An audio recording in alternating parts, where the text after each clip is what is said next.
In looking at these security models, I want to point out kind of what we're doing with these models. These are ways of classifying things, and as you know with any classification, you can look at them from several different angles. So for example, I am a dice collector, right? I have a bunch of dice here in this little case. I have a lot more than this, obviously, but let me open this up here. Oh dear, that's very difficult to open.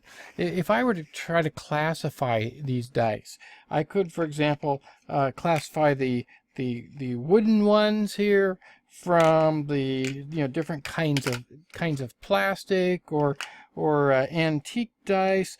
This one's glow in the dark. The size of the dice, how many faces they have on them. Some may have different. This has 4 faces on it, for example. So I have lots of different ways I could categorize it. I could categorize them by color if I wanted to. Lots of ways, and each way there's nothing wrong with any particular way. It's just, and all of them can include all of the dice. It's just a matter of, well, which way do I want to classify them? Am I looking at them from an historical perspective, or from a materials perspective, or from a randomization and number of pips or number of faces perspective? And each category, or each way I do it, could include all of them. The same thing is true here. So for example, the CIA triad is a way of looking at the totality of security through one perspective, and then the AAA is from another perspective. So now that we've got that out of our way, let's take a look at some of these. So let me see here, see if I can get this thing. There we go. Cybersecurity models. Let's look at each one. The CIA triad, this is the most common. You will find this in every book about cybersecurity that you'll ever read, or information security that you will ever read, or network security that you'll ever read. This is in there.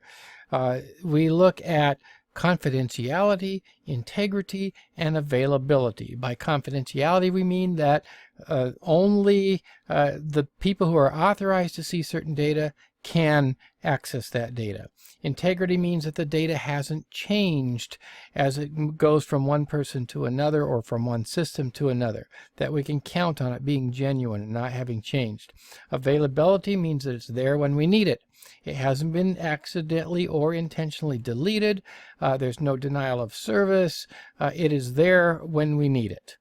All right, so that's the CIA triad. We're not going to talk right now about the various ways that we mitigate against these, but just be aware that this is kind of a total look at security.